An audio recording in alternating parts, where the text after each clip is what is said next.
এই নামাজের রহস্য আজকে জানেন। এই নামাজ এমন একটা ইবাদত আল্লাহ দিয়েছেন যে ইবাদতের মাধ্যমে আল্লাহর জিকির করা হয়, নবীর জিকির করা হয়, সমস্ত আউলিয়া কেরামের জিকির করা হয়। জোরে সোরে বলুন সুবহানাল্লাহ।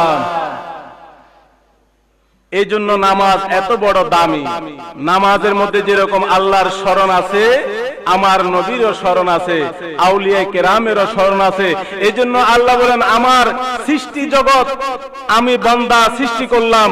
অন্য আয়াতের মধ্যে আল্লাহ বলেছেন আমাদেরকে আল্লাহ কি জন্য সৃষ্টি করেছেন, বিসমিল্লাহির রহমানির রহিম ওয়ামা খালাকাতুল জিন্না ওয়াল ইনসা ইল্লা লিয়াবুদুন।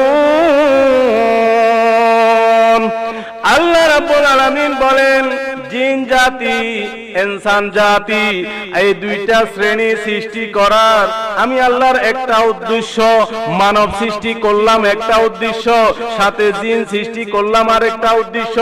আল্লাহ বলেন ইল্লা লিয়াবুদুন, বান্দা আমি আল্লাহর ইবাদত গোলামি করবে। জোরে বলুন সুবহানাল্লাহ। এই জন্য যখন ফজর হবে, ফজরের নামাজ দিয়ে দিনটা শুরু। আবার যখন আপনি কাজ শুরু করবেন, ব্যবসা বাণিজ্য চাকরি বাকরি চাষবাস যখন শুরু করে দিবেন, আবার যখন নামাজের জোহরের টাইম হবে, খাওয়ার বিরতি, নামাজের বিরতি, আবার বিকালে আসরের নামাজ, সন্ধ্যা মাগরিবের নামাজ, সারা দিনটা আপনার শুরু হলো নামাজের মাধ্যমে। বেল ডুববে, রাত প্রবেশ করবে, সেটাও হবে নামাজের মাধ্যমে। জোরে বলুন সুবহানাল্লাহ। আল্লাহ রাব্বুল আলামিন বলে ও বান্দারা নামাজের রহস্য শুনো। তোমার সেজদার মাধ্যমে ভোর হবে, সূর্য উঠবে, আবার সেজদার মাধ্যমে রাত প্রবেশ করবে, দিন সূর্য ডুবে যাবে। কত চমৎকার বিষয় আমার ভাইরা। কবি কত সুন্দর ভাষায় বলেছেন আমরা যদি না জাগি মা কেমনে সকাল হবে, আমরা যদি না জাগি সকালটা কেমনে হবে। আমার ভাইরা এটাকে আমরা এভাবে বলি, আমরা যদি নামাজের জন্য না উঠি, আমরা যদি সেজদা না দিই, আমরা যদি ফজর আদায় না করি, তাহলে দিনটা কেমনে শুরু হবে, দিনটা যাবে কেমনে? নিশ্চয় ভালোভাবে যাবে না, মুসিবতে মুসিবতে বিপদে বিপদে যাবে। আমার ভাইরা এজন্য আল্লাহ বলেছেন গোলাম তোমাদেরকে সৃষ্টি করার উদ্দেশ্য হলো আমার ইবাদত করার জন্য। আর ইবাদতের মধ্যে আমলের মধ্যে সর্বশ্রেষ্ঠ আমল হচ্ছে নামাজ। নামাজ জোরে বলুন সুবহানাল্লাহ। আমার ভাইরা কবি বলেন এশার ঘুমাইয়া করেছো কাজা, ফজর যখনই জাগনি তখনই জোহর, হেলায় হেলায় কেটেছে আসর, মাগরিবের শুনি আযান, এখনো হরে শামিল জামাতে এশা। আমার ভাইরা কাজী নজরুল তার ভাষায় সুন্দর করে বলে দিয়েছেন হেলায় হেলায় শুধু কাটলে হবে না, তোমার এশারও গেল ঘুমে, ফজরও গেল ঘুমে, তাহলে কি হবে? তোমার জন্য স্থান জামাতে আছে, মুয়াজ্জিন আযান দিয়েছে তুমি আসার জন্য, নামাজের জায়গা তোমার জন্য রেডি, মসজিদ তোমার জন্য অপেক্ষা করতেছে, নামাজের স্থান আমাকে ডাকতেছে। ও আব্দুর রহমান, ও আব্দুল মালিক, ও আব্দুর রব, তুমি আসো নাই কেন? তুমি কোথায় ছিলে? নামাজের আযান তো হয়ে গেল, আযানের পরে আমার ভাইরা মুয়াজ্জিন আকামত দিয়ে ফেলছে, তুমি আসো নাই, এই নামাজের স্থান তোমাকে ডাকতেছে। এবার নামাজ ইমাম সাহেব নামাজ শুরু করার জন্য দাঁড়িয়ে গেলেন, নামাজের জায়গা তোমার জন্য আফসোস করতেছে। আমার ভাইরা নামাজের সম্মান কেমন আর বেনামাজের সম্মান কেমন, এই দুইটা কথা আমি আপনাদের সামনে বলবো। কারণ আল্লাহ বলেছেন ইন্নাস সালাতা তানহা আনিল ফাহশাই ওয়াল মুনকার। নামাজ মানুষকে, যে ব্যক্তি প্রকৃত নামাজ আদায় করবে, সুন্দরভাবে নামাজ আদায় করবে, নামাজ বান্দার সাথে আল্লাহর মেরাজ হয়ে যাবে। ওই নামাজিকে বিভিন্ন পাপ কাজ থেকে আল্লাহ দূরে রাখবে, মন্দ কাজ থেকে বিভিন্ন অ্যাক্সিডেন্ট থেকে আল্লাহ দূরে রাখবে। এটা আল্লাহর কথা, এটা আমাদের কথা নয়। আমার ভাইরা, নুজহাতুল মাজালিস কিতাবের মধ্যে একটা বর্ণনা এসেছে, একটা মহিলা সবচেয়ে বড় নামাজি ছিল, তার স্বামী ছিল বড় জালিম, স্ত্রীর উপর অত্যাচার করত, জুলুম করত, মারধর করত। আমার ভাইরা, স্বামী স্ত্রীকে ইবাদত করার জন্য দিত না, কিন্তু স্ত্রী স্বামীর হক আদায় করত ঠিক মতো, আবার আপনার নামাজও আদায় করত ঠিক মতো, স্বামীর সেবা যত্ন ঠিক মতো করত, আবার আল্লাহর ইবাদত, আল্লাহর হকও ঠিক মতো আদায় করত। একদিন স্বামী এভাবে কিভাবে স্ত্রীকে আল্লাহর ইবাদত থেকে সরানো যায় এভাবে ফন্দি করতে লাগলো, রহস্য বের করতে লাগলো। এবার স্ত্রীকে আটকানোর জন্য স্বামী বাজার থেকে এসে একটা ব্যাগের থলি দিল, আর স্ত্রীর হাতে দিয়ে বলল, ও আমার স্ত্রী, এই ব্যাগটা তুমি যত্ন করে রাখো, এখানে মূল্যবান কিছু জিনিসপত্র আছে, এগুলো আমি যখন চাইবো আবার দিয়ে দিবে। এ কথা বলে স্ত্রীর হাতে রেখে স্বামী চলে গেল। এবার স্ত্রীকে আটকানোর জন্য ফন্দি করলো, স্ত্রীকে আটকানোর জন্য স্ত্রীর আড়ালে ওই স্বামী সন্দুক থেকে ব্যাগটা নিয়ে সমুদ্রে ফেলে দিল। সমুদ্রে ফেলে দেওয়ার পরে ওই ব্যাগটা বড় একটা মাছে খেলো। মাছ খাওয়ার পরে আপনার জেলেরা আবার যখন মাছ ধরে, ওই মাছটা জেলেরা ধরে আবার বাজারে নিয়ে আসলো বিক্রি করার জন্য। ওই তুলাতুলি বাজারের মধ্যে যখন মাছটা উঠালো সুন্দর দেখে, ওই স্বামী মাছটা কিনলো।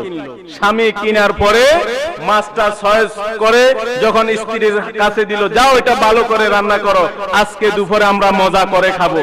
স্ত্রী বিসমিল্লাহ বলে যখন মাছটা কাটার জন্য গেলেন, তখন দেখতে পেলেন যে মাছের ফ্যাটের মধ্যে পোতলাটা।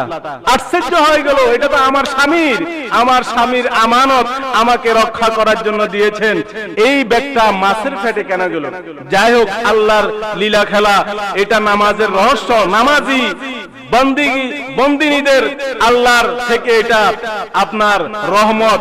ওই পোতলাটা নিয়ে আবার স্ত্রী আগের জায়গায় রেখে দিল। এবার কিছুদিন যাওয়ার পরে ওই জালিম স্বামী, ওই অত্যাচারী স্বামী, বেঈমান স্বামী স্ত্রীকে ডাক দিল, ও আমার স্ত্রী, ওই ব্যাগটা যেটা তোমাকে রাখার জন্য দিলাম, ওই ব্যাগটা আমার প্রয়োজন, আজকে আমাকে দিয়ে দাও। ওই স্বামী আবার আগের জায়গা থেকে এনে, ওই স্ত্রী আগের জায়গা থেকে বের করে এনে স্বামীর হাতে দিয়ে দিল। স্বামীর চোখগুলা বড় বড় হয়ে গেল, কি ব্যাপার, আশ্চর্য হয়ে গেল। এই ব্যাগটা আমি সরাই ফেললাম, সাগরে নদীতে ফেলে দিলাম, আমার স্ত্রী আবার কোথায় থেকে পেল?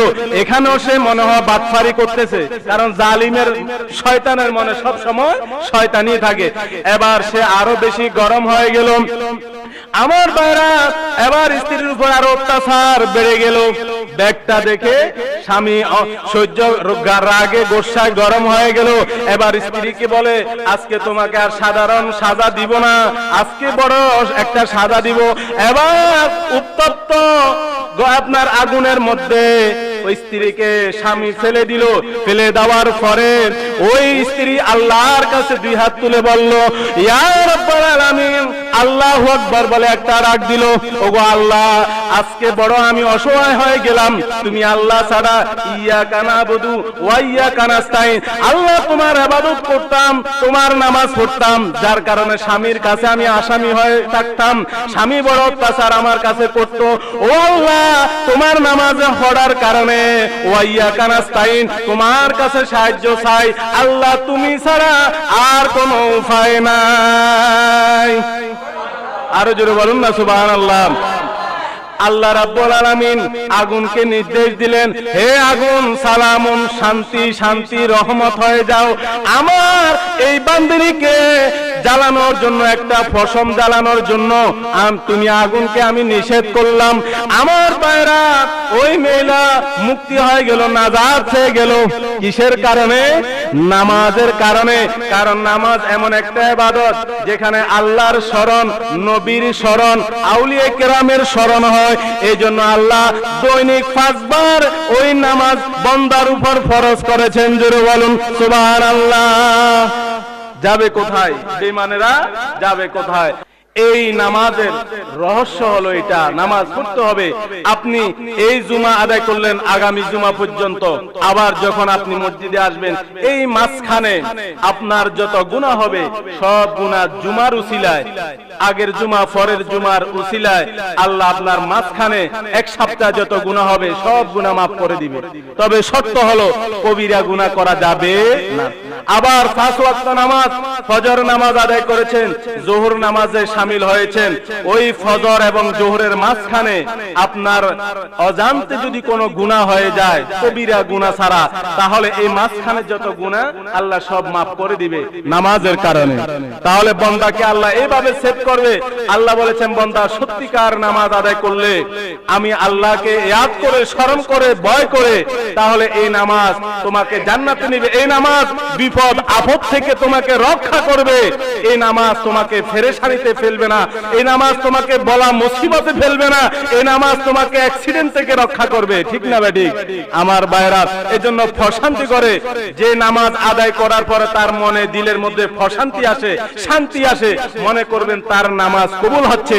আর যে নামাজ আদায় করার পরে মনের দিলের অন্তর হৃদয় নরম হয় না, প্রশান্তি আসে না, আত্মা দিল ঠান্ডা হয় না, মনে করবেন আপনার নামাজ হচ্ছে না। ওই হওয়ার জন্য ওই মনোযোগ আপনাকে আনতে হবে। আমার ভাইরা, নামাজের অসংখ্য ফজিলত বরকত রয়েছে। আবার নামাজ না পড়লেও অনেক বড় অপরাধী শাস্তির ব্যবস্থাও আছে। ধনী হন আর গরিব হন, নামাজ সবাইকে পড়তে হবে। আপনি যদি বলেন আপনার রোজা সবাই রাখতে হবে, কিন্তু হজ সবার জন্য হজ ফরজ নয়, যাকাত সবার জন্য ফরজ নয়, দান সদকা সবার জন্য ফরজ নয়। কিন্তু নামাজ এমন একটা ইবাদত, ধনী হন গরিব হন, আপনি যদি বলেন আজকে দুপুরে আমি খাই নাই, নামাজ পড়বো না, তাহলে কি হবে? না, আপনাকে তাও খিদার যন্ত্রণা নিয়েও নামাজ আদায় করতে হবে। আপনি বা আজকে আমার ব্যবসা হয় নাই, আমি নামাজ পড়বো না, তাহলেও হবে না, আপনাকে নামাজ আদায় করতে হবে। আপনি যদি বলেন আমি কৃষক, আমি এত কষ্ট মাথার ঘাম পায়ে ফেলে আমি এই চাষবাস করলাম, ফসল বীজ রোপণ করলাম, আমার ফসল কেন হয় নাই, আমার ফসল কেন নষ্ট হয়ে গেছে, অন্যের জমিতে ভালো ফসল হয়েছে, এই কথা বলে আপনি যদি আসরের নামাজ না পড়েন, আপনার কি ঠিক হবে? ঠিক হবে না। আপনাকে নামাজ পড়তে হবে। হয়তো এই খেয়াল আপনি পড়েন, আল্লাহ তুমি হয়তো আমাকে পরীক্ষা করতেছো, এটা দুনিয়া পরীক্ষার জায়গা, আল্লাহ আমাকে আর পরীক্ষা পাস করার শক্তি দাও, ধৈর্য দাও, আর আমার ফসল নষ্ট করিও না, আমার ফসল ফুলে ফলে তুমি ভরপুর করে দাও, তাহলে আল্লাহ আপনার কথা শুনবেন। আমার ভাইরা, আরেকটা বর্ণনার মধ্যে এসেছে নামাজ না পড়লে কি শাস্তি, এই কথাটা আপনাদেরকে বলি। এক আল্লাহর নবী সাহাবায়ে কেরামদেরকে নিয়ে মসজিদে নববী শরীফের মধ্যে বসা, আর আপনার গ্রাম্য একজন যুবক এসে কাঁদতে লাগলো, আর আল্লাহ রসুলকে বলতে লাগলো। আল্লাহ রসুলের সামনে এসে মসজিদের দরজায় এসে হাজির হয়ে গেল। আমার নবী জিজ্ঞেস করলেন, ও যুবক তুমি কাঁদছো কেন, তোমার কান্নার রহস্যটা কি? ওই যুবক বলল, ইয়া রাসূলুল্লাহ আমার বাবা ইন্তেকাল করেছেন, বাবাকে দাফন কাফন করানোর জন্য গোসল দেওয়ার জন্য কোনো লোক নাই। এবার আল্লাহর নবী হযরত আবু বকর সিদ্দিক এবং ওমর ফারুক রাদিয়াল্লাহু তাআলা আনহুকে নির্দেশ দিলেন, তোমরা যাও তাকে গোসল টোসল দাও, কাফন পরিধান করো, আমি নবী আসব জানাজা দেওয়ার জন্য। আমার ভাইরা, এবার সাইয়েদনা আবু বকর ওমর রাদিয়াল্লাহু তাআলা আল্লাহর নবীর নির্দেশের সাথে সাথে গেলেন, গিয়ে তাকে গোসল করানোর জন্য তৈয়ার হলেন। দেখতেছে ওই লোকটার চেহারা বিকৃত হয়ে গেছে, আপনার শুকরের চেহারা হয়ে গেছে। এই মেসেজটা দোনো খলিফা আল্লাহর নবীর কাছে পাঠালেন, ইয়া রাসূলুল্লাহ ওই ব্যক্তিকে তো দেখে ভয় হয়, তার চেহারা আগের মতো নাই, তার চেহারা শুকরের চেহারা হয়ে গেছে। এবার আল্লাহর নবীর কথা শুনে ওই লাশের সামনে আসলেন, এসে আল্লাহর কাছে দোয়া করলেন। নবীর দোয়ার কারণে আবার তার পূর্বের চেহারা ফিরে আসলো। এবার নবী জানাজার নামাজ আদায় করলেন, ইমামতি করলেন। ইমামতি করে আমার নবী লাশটা কবরে রাখলেন। কবরে রাখার সাথে সাথে আবার শুকরের চেহারা হয়ে গেল। এবার আমার নবী জিজ্ঞেস করলেন, হে যুবক তোমার বাবা দুনিয়াতে কি আমল করত, কি কাজ করত? ওই যুবক বলল, আমার বাবার একটাই অপরাধ, নামাজ পড়তো না, নামাজের বিষয়ে গাফেলাতি। তখন আমার নবী বললেন, এই বেনামাজির শাস্তি এটা, তার চেহারা শুকুরের চেহারা হয়ে যাবে, কাল হাসরের ময়দানে বেনামাজি শুকুরের চেহারার মতো উঠবে।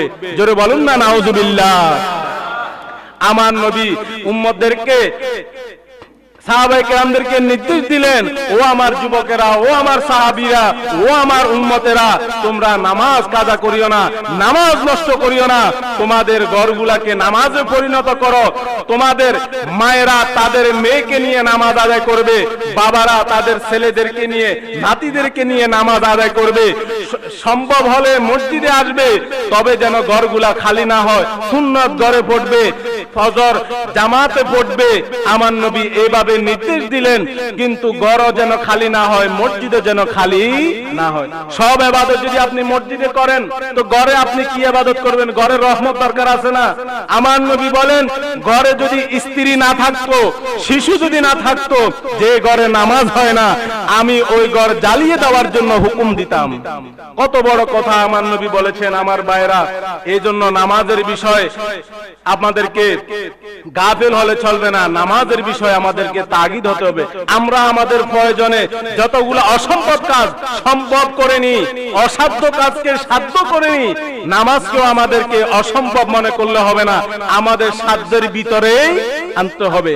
আমার ভাইরা, এই জন্য আল্লাহ বলেছেন, ইন্না সলাতা তানহা আনিল ফাহশাই ওয়াল মুনকার। যে ব্যক্তি সুন্দরভাবে আত্মশুদ্ধি করে নামাজ আদায় করবে, ওই নামাজ তাকে সমাজের অন্যায়, দেশের অন্যায়, যাবতীয় পাপ কাজ, অশ্লীল কাজ থেকে, যাবতীয় অ্যাক্সিডেন্ট বলা মুসিবত থেকে আল্লাহ তাকে সেভ করবে। এটা আল্লাহর আপনার ওয়াদা। আল্লাহ পাক কবুল করুক, সকলে বলি আমিন। আমার ভাইরা, ছেলেদেরকে 7 বছর পর থেকে নামাজ শিখাবেন, এটা আপনার দায়িত্ব। আমার মেয়েদেরকেও এভাবে নামাজ শিখাতে হবে। আপনিও দাঁড়াবেন, আপনার সন্তানকেও পাশে দাঁড় করিয়ে নামাজ শিখাবেন।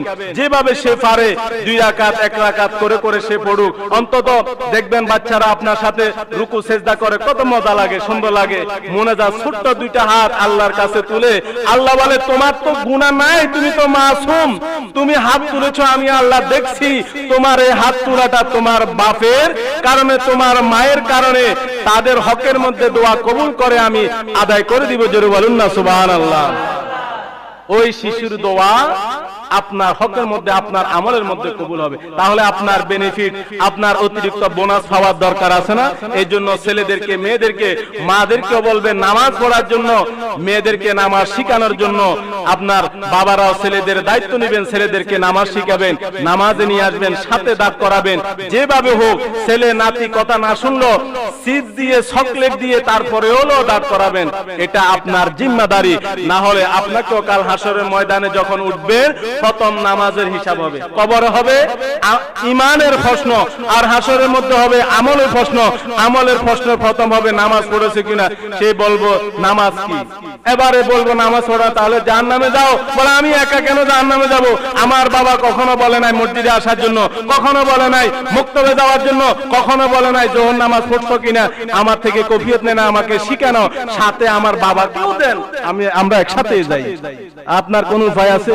মেয়েও এভাবে বলবো, আমার মাকে সাথে দেন, আমি একা কেন জান্নাতে যাব? আবার সন্তান যদি জান্নাতি হয়ে যায়, মা বাপ জাহান্নামী হয়ে যায়, সন্তান বলবো, এত সুখের জায়গা আমি একা যাব না, আমার কষ্টের বিনিময়ে আল্লাহ তুমি আমাকে জান্নাত দিয়েছো, আমার বাবা কোথায়, মা কোথায়, আমার বন্ধু বান্ধব কোথায়, তাদেরকে নিয়ে যাব।